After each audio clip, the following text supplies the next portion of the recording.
Don't judge a book by its cover. Don't judge this game by its aged graphics or clunky UI either. Don't be afraid of stepping into unknown, which is basically the entirety of this sandbox role-playing game, because it feels incredibly fresh to play something like Mount and Blade Warband, which unfolds its depth with each hour of gameplay. But this also makes your first playthrough quite tricky because you never really know what to do next. And this is where I am at. I haven't finished my first playthrough yet. I haven't conquered all of the lands within the game either. Right now I'm stuck with a faction that isn't at war with anyone, which made the game rather boring, but it allows me for a moment to reflect about Warband, and that's what I will do in this video. Keep in mind that this is one of those reviews in progress because, as I said, I haven't finished the game yet. I will also not mention the modding community much, even though I know that it is wild. But no, this is all vanilla, baby. So as I said, don't judge the game by its visuals because this is a game from 2010, so the graphics are a little dated. But that's generous. I would argue that even then the game didn't look all that good, considering that the same year saw games such as Red Dead 1 or Alan Wake grace our gaming consoles. From a distance, the models and textures might seem alright for a game by Paradox Interactive, who, let's be fair, don't really care a lot, maybe a little bit, but not a lot about the graphical presentations. But when you look closer, just a little closer, it's a stuff that nightmares are made of. Imagine seeing this dude following you around town. Some characters basically look like some abominations people make in Dark Souls games. The menus look very low budget also, and the UI is clunky to use at first because you never really realise what information goes where during gameplay. Some important information such as troop development trees cannot be found here unless I still haven't found them yet after 44 hours of gameplay.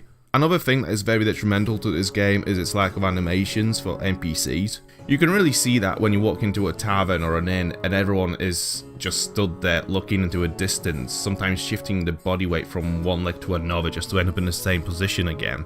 The music in Warband, however, is the strong point in this presentation, as there is some quite nice instrumental acoustic tracks in here which really are of better quality than some other aspects of the game. The sound effects are okay at best, all lacking that extra oomph you'd expect from items that can literally end your life. Same goes for the troop sounds. Whenever they yell after a battle has been won, you can hear them cheering and shit, but the cheers never sound big enough, and only as if a fraction of my people were happy that we've won. Cheer for me, treacherous sons of bitches. There's also this annoying recorder bit playing every time you finish a quest, which spikes out like a sore thumb. Anyway, if you thought that this game will have a solid story to compensate for mediocre presentation, you were fucking wrong. This is a proper sandbox game, so there is no story telling you what to do. You decide who you want to become and how you want to develop your character. You want to be a king? Cool. Build up your army big enough so you can bully everyone into submission. You want to be a trader? Cool. Keep traveling from point A to point B until death. You want to be a slaver? Very cool. Buy a club and whack a bunch of people over the head with it and then sell them for slaves. You want to be a bandit? Cool. Raid some villages and kill a bunch of caravans. You want to marry? Cool, you bore.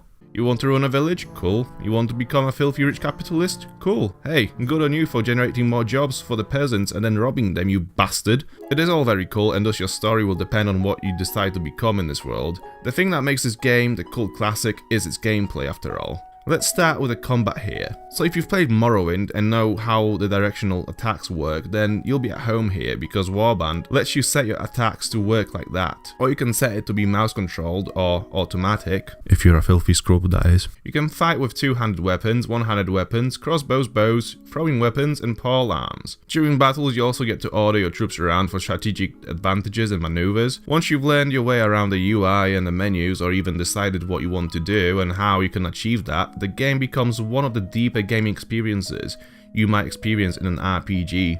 You travel across the map by clicking on locations or units you want to reach. In towns you can visit the local leaders and the guests. In taverns you can get shit-faced, buy poems, sell slaves or hire mercenaries. In towns marketplaces you can trade weapons, armor, horses or various goods such as food and resources. Or sometimes you can join a tournament and win some sweet cash with bets if you win the damn thing. If you have some cash, you can also talk to the local guildmaster and purchase a business for weekly income, which is something you will have to do to pay your army's weekly wages. You can do that given you have finished enough boring tasks such as driving cattle across the map or hunting bandits to build your reputation with the town. You will also visit villages to buy supplies as well as recruit villagers into your army who, with time, will evolve like Pokemon into veterans and knights. You can also rate them.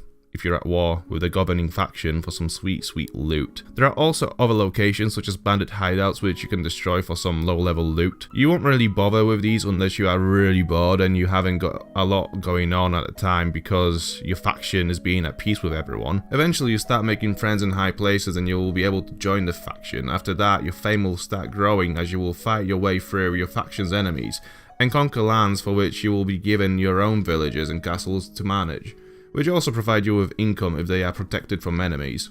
As you grow in the ranks, you will notice that all the other guys have their own agendas, which you will be able to exploit or suffer depending on how carefully you will make your way through the ranks. Eventually you'll start feeling like an OP bastard, and you'll be fed up with your faction, always giving castles away to other warlords or constantly being at peace with other factions, so you'll wage your own wars. As your own master. Town by town, castle by castle, your thirst for blood will be quenched with all of Calradia, and I reckon that's the point where you finish the playthrough because you can't wage wars with yourself, can you? Nah, I think you can't because you'll probably be quite bored at this point, as this game does get a bit repetitive. I'm not going to tell you when exactly because that depends on your personal attention span, so yeah, don't judge the game by its cover. Or actually, no, you can because it's not a bad cover, to be honest. What I mean is, if you won't be scared off by the dated and awkward visual presentation, you will experience a pretty deep role-playing game that really does allow you to form your own story within the game, and this is why it is such a cult classic, because with each playthrough you play a different story. And then you have the mods, with which you could replay the game as a cowboy, Game of Thrones peasant, or whatever the fuck else you could have a faction. There is a mod for all of that stuff. Mount and Blade Warband really is the definition of a good sandbox game. Thus, a game that is fun to play but not necessarily good to look at, and it is fucking addicting.